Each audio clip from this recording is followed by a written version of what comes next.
When Escape from New York hit theaters, it introduced audiences to a bleak future where Manhattan was transformed into the world's most dangerous prison. At its center stood Snake Plissken, the hardened outlaw who became one of cinema's most iconic anti-heroes. Yet behind the eyepatch and the chaos of John Carpenter's vision lies an even wilder story. From dangerous stunts and late-night shoots to forgotten scenes and unexpected Hollywood connections, the making of this cult classic was a saga of improvisation and risk. Let's uncover 25 secrets that have remained hidden for decades. Number 1. St. Louis became Manhattan. What looked like a decaying New York on-screen wasn't filmed in the Big Apple at all. Instead, the crew transformed parts of St. Louis into their vision of a ruined Manhattan. Only a few years earlier, a devastating fire had left blocks of the city's downtown deserted, with burned-out brick buildings and empty streets stretching for blocks. For John Carpenter, it was a dream come true. Rather than building costly sets or shutting down busy New York locations, the production had access to an authentic urban wasteland. At night, with dim lighting and smoke machines, those St. Louis streets became eerily convincing as a futuristic prison city. The choice not only saved money, but also gave Escape from New York its gritty, lived-in realism. Viewers believed they were seeing a decayed Manhattan, when in fact they were looking at the Midwest. Number 2. Russell fought for the eyepatch. One of the first images that comes to mind when people think of Snake Plissken is his eyepatch. But this iconic accessory wasn't in John Carpenter's original design. It was Kurt Russell who suggested it, believing it would give Snake a distinctive battle-worn edge that would make him stand out from the countless tough guys already populating action cinema. The addition came with its own challenges. Wearing the eye patch meant Russell had to do all his stunts and fight sequences with limited depth perception, a real obstacle when choreography and timing were crucial. Still, he insisted it was worth it. That small, risky choice turned out to be a masterstroke, instantly cementing Snake's look in pop culture. Without the eye patch, the character might never have had the same mythic presence. Number 3. Snake's name was real. The gritty name Snake Plissken sounds like it was pulled straight from the pages of a comic book, but the inspiration came from real life. John Carpenter once heard about a man who actually went by the name Snake. This mysterious figure had a snake tattoo and a reputation for being rebellious, which left an impression strong enough that Carpenter couldn't shake it. When it came time to name his anti-hero, Carpenter didn't have to invent anything. He simply borrowed the real-life nickname and added his own flair. It gave the character an authenticity that felt dangerous and memorable. The moment audiences heard the name Snake Plissken, they knew he wasn't someone to take lightly. What could have been a forgettable movie moniker instead became one of the most iconic names in science fiction cinema. Number 4. Bank robbery that never was. Audiences first meet Snake Plissken as a prisoner, but the original script planned to show exactly how he ended up behind bars. Carpenter filmed an extended prologue where Snake and his partner carried out a high-stakes bank robbery before escaping by train. The sequence was meant to showcase his skills, his cool under pressure, and why he had become a legendary outlaw. During test screenings, however, the reaction wasn't what the director expected. Rather than exciting the audience, the scene slowed the pacing and left viewers confused. Reluctantly, Carpenter made the choice to cut it. In doing so, he gave Snake an air of mystery, dropping him into the story already feared and respected. Ironically, by removing the bank robbery, the film gave audiences a version of Snake Plissken, who was more enigmatic and perhaps even more intriguing. Number 5. The poster lied about liberty. Few movie posters are as striking as the one for Escape from New York, showing the head of the Statue of Liberty lying in the middle of a city street while chaos unfolds around it. The image captured the imagination of audiences and instantly set the tone for a ruined Manhattan. But here's the twist. That scene never appears in the film. The poster was pure artistic license, designed to sell the apocalyptic feel of the movie rather than reflect what was actually shot. While some viewers spent years waiting to spot the missing scene, it was never there to begin with. In a way, the poster itself became part of the film's mythology, a striking piece of marketing that blurred the line between what was promised and what was delivered. Number 6. The studio wanted Jones, not Russell. Casting Kurt Russell as Snake Plissken may seem obvious now, but at the time, it was a battle. Studio executives doubted whether audiences could accept him as a hardened outlaw. Before Escape from New York, Russell was best known for playing clean-cut roles in Disney productions, hardly the image of a world-weary anti-hero. Instead, the studio lobbied for actors like Tommy Lee Jones or Charles Bronson, performers already known for their grit. John Carpenter, however, had worked with Russell on Elvis and believed he had the intensity to pull off the role. Carpenter fought back against the pressure, insisting Russell was the only choice. History proved him right. Russell's performance redefined his career and gave cinema one of its most enduring rebels. Number 7. James Cameron painted New York. Long before Titanic and Avatar, James Cameron was just another hungry artist working behind the scenes. On Escape from New York, he was part of the effects team responsible for bringing the ruined Manhattan to life. Cameron's specific contribution included painting detailed matte shots that extended the city skyline and made the world look larger than the modest budget allowed. These painted backdrops were essential in creating the illusion of a sprawling, devastated metropolis. They also revealed Cameron's meticulous eye for detail, a skill that would later define his own directing career. It's hard to imagine now, but the man who would go on to shape blockbuster cinema once worked in the shadows, helping John Carpenter turn St. Louis into a convincing prison city. Number 8. The fake computer trick. When audiences saw Snake's glider descend over Manhattan, the glowing wireframe city display looked like cutting-edge technology. In reality, computers capable of generating such graphics were far too expensive for the film's budget. Instead, the crew came up with an ingenious practical trick. They built a scale model of the city, painted the buildings black, and carefully lined each one with reflective tape. By moving a camera smoothly through the miniature, the illusion of 3D computer graphics was created. It was a clever low-tech solution that fooled audiences in 1981 and still looks surprisingly effective today. This moment perfectly captured Carpenter's style, using resourcefulness and imagination to deliver spectacle without blockbuster resources. Number 9. Rare Liberty Island access. Few productions have been granted permission to film at the Statue of Liberty, but Escape from New York managed to secure it.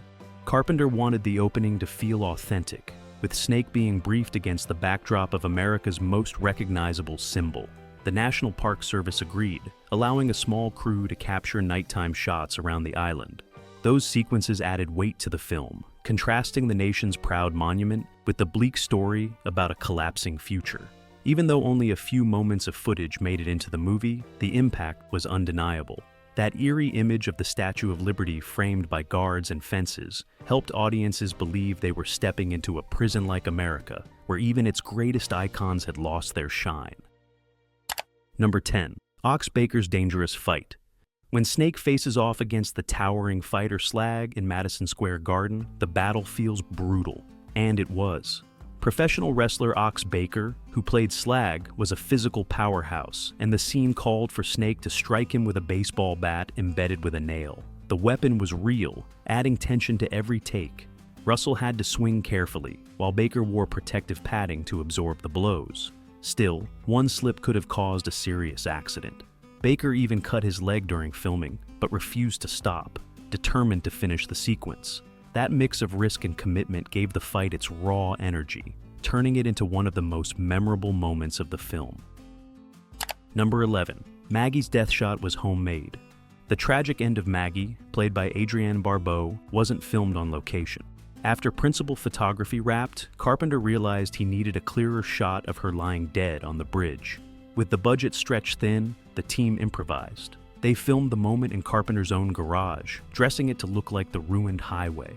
It was a quick, low-cost solution, but it worked perfectly. Few viewers would ever suspect that such an emotional scene was created in a suburban garage rather than on a massive set. The resourcefulness behind the shot highlighted Carpenter's approach to filmmaking, using creativity over money to tell the story he needed. Number 12. Donald Pleasence made it stranger. The character of the president, played by Donald Pleasence, was originally written as fairly straightforward. Pleasence, however, decided to add his own spin. He developed an elaborate backstory explaining how a man of British origin could end up leading the United States, even though none of it made the final cut. He also suggested little touches that made the performance stand out, including a scene where his captors placed a wig on his bald head for comic cruelty. While some of his ideas were toned down, his willingness to experiment gave the president an odd, unsettling presence. It's another example of how actors can leave their fingerprints on a role, even when audiences never see the full extent of their creativity. Number 13. The president's son was there. A surprising cameo slipped by many viewers. One of the Secret Service agents aboard Air Force One was played by Stephen Ford, the son of former U.S. President Gerald Ford. Though his role was small and silent, the casting added an ironic layer, a real president's son guarding a fictional one in a dystopian thriller. Stephen Ford would later step away from politics entirely, pursuing his own career in acting with appearances in television and film. For Escape from New York, his blink-and-you-miss-it role remains a fun Easter egg. It's the kind of small detail that adds unexpected history to a movie already filled with strange surprises. Number 14. Helicopters from the National Guard. The futuristic prison city needed military hardware, and the production turned to the National Guard for help. Several helicopters seen patrolling the skies were actual military craft loaned to the filmmakers. It gave the movie a sense of authenticity that models or miniatures couldn't have matched. Not everyone enjoyed working with them. Actor Lee Van Cleef reportedly disliked helicopters, while director John Carpenter became fascinated by them. He enjoyed the experience so much that he later earned his pilot's license. For a modestly budgeted film, access to real helicopters added scale and credibility, showing how creative partnerships can elevate a production beyond its means. Number 15. Russell refused the cigarette flick. One small moment could have changed Snake's persona entirely. In the script, Snake was supposed to flick a cigarette butt at the president after saving him, a gesture meant to underline his disdain for authority. Kurt Russell pushed back, feeling the move would make the character too exaggerated and cartoonish. By refusing to play the scene that way, Russell preserved Snake's quieter, more intimidating edge. His performance suggested a man who was dangerous because of what he didn't say or do, rather than cheap displays of attitude. That restraint was a key reason the character became so enduring. He was cool without trying too hard. Number 16. Filming only at night. Shooting in the ruins of St. Louis brought unique challenges. The city's downtown areas used for filming were still partly functional, meaning production couldn't shut them down during the day. To solve this, Carpenter scheduled the entire shoot at night, from 6 p.m. to 6 a.m. Each evening, bulldozers rolled in to scatter debris and wreckage across the streets, transforming the area into a convincing war zone. By dawn, crews cleared it all away, so commuters would find their streets clean and usable again. The routine was exhausting, but it gave the film a hauntingly atmospheric quality. Those long, cold nights created the perfect backdrop for a story about survival in a city that never truly sleeps. Number 17. Fake plane crash fooled locals. One of the most dramatic visuals in the movie was the wreckage of Air Force One scattered across downtown streets. To pull this off, the crew bought real airplane parts in Arizona and shipped them to St. Louis. The debris looked so convincing that when locals saw it, some believed a real crash had happened. The illusion even made headlines. A local newspaper printed stories complete with eyewitness accounts describing what they thought was an actual disaster. In reality, it was just the set dressing for Carpenter's sci-fi thriller. That accidental publicity added an eerie realism to the shoot. The destruction looked authentic enough to fool not just the public, but the press itself. Number 18. Jamie Lee Curtis hidden cameo. A familiar voice makes an appearance that most fans never recognize. The film's opening narration, the one that sets up the rules of the prison city, was recorded by Jamie Lee Curtis. She had already starred in Carpenter's Halloween and remained one of his frequent collaborators at the time. Her cameo was uncredited, meant as a small favor to her friend and director. The choice added a professional, distinctive tone to the exposition, though few audience members realized it was her voice. This hidden detail later became a fun trivia piece for fans, strengthening the link between Carpenter's early films. Number 19. Isaac Hayes added the twitch. The Duke of New York, played by musician Isaac Hayes, was already an intimidating figure thanks to his booming voice and flashy car. But Hayes wanted to add something extra. He decided his character should develop a nervous eye twitch whenever Snake Plissken was around, signaling both unease and obsession. It was a small but memorable touch that made the Duke stand out from typical villains. That kind of actor-driven decision is what gives characters depth, even in pulpy science fiction. Hayes' subtle performance helped elevate the film, showing that even in a low-budget action setting, details matter. Number 20. Carpenter's largest budget yet. By the early 1980s, John Carpenter had made a name for himself with lean productions like Halloween and The Fog. Escape from New York marked his most ambitious project yet, with a budget of around $7 million. While small compared to studio blockbusters of the era, it was a huge leap for Carpenter. The additional funds gave him access to larger sets, more elaborate effects, and a wider cast. Still, the director was careful not to lose the scrappy efficiency that defined his style. Every dollar had to stretch, which is why so many practical tricks and late-night shoots were used. The result was a film that looked far more expensive than it really was, proof of Carpenter's ability to turn limitations into strengths. Number 21. Lee Van Cleef powered through pain. The hardened police commissioner Hulk was played by Lee Van Cleef, a veteran actor famous for his Western roles. What audiences didn't know was that he was still recovering from knee surgery during filming. The long nights on uneven ground made his work especially difficult, but Van Cleef refused to let it show. Instead, he leaned into the discomfort, which gave his character a natural stiffness and authority. His ability to push through those challenges demonstrated the kind of toughness that matched the film's tone. Without complaint, he delivered a performance that anchored the story and balanced Snake's rebellious energy. Number 22. The Miniature City Lived Again. The detailed miniature of Manhattan built for the film didn't vanish once production wrapped. Instead, the model found new life in another classic, Blade Runner. The miniature was repainted and repurposed to become futuristic Los Angeles in Ridley Scott's 1982 masterpiece. This reuse of assets was common at the time, as studios sought to save money wherever possible. But the connection between two of the most influential dystopian films of the era makes the miniature's legacy special. The same tiny buildings that Snake flew over also became part of Deckard's neon-soaked world. Number 23. The script was almost lost. The idea for Escape from New York came years before cameras rolled. Carpenter first wrote the script in 1974, inspired by national distrust of leadership at the time. Studios, however, felt it was too dark and pessimistic, so the project was shelved. It wasn't until Carpenter's success with Halloween that the script was given a second chance. The director's growing reputation meant studios were willing to take a risk on his bleak vision. What could have been a forgotten draft instead became one of his defining works, proving that patience and persistence can eventually pay off. Number 24. A deleted scene had a robot. The bank robbery prologue that introduced Snake included a detail even stranger than the heist itself. In the original version, a talking robot appeared as part of the futuristic setting. The odd addition confused test audiences and made the sequence feel uneven.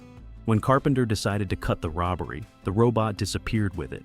While the scene remains a curiosity for fans who enjoy deleted material, most agree the film is stronger without it. Snake's mystery works better when less is explained, and the absence of that eccentric detail helped the movie stay focused on its darker atmosphere. Number 25. The film's legacy grew slowly. Unlike some blockbusters, Escape from New York didn't dominate the box office immediately. It performed modestly, earning back its budget and gaining a dedicated fan base. Over the years, however, its reputation grew steadily, fueled by home video and cable television. The character of Snake Plissken became a cultural icon, influencing countless anti-heroes in films, comics, and video games. What began as a mid-budget sci-fi thriller is now recognized as one of Carpenter's greatest achievements. Its slow but steady rise to cult status shows how some films find their audience not overnight, but across decades. Looking back, Escape from New York is more than just a dystopian action film. It's a masterclass in creativity under pressure. John Carpenter and his team transformed abandoned streets, improvised effects, and actor-driven choices into a film that still resonates over 40 years later.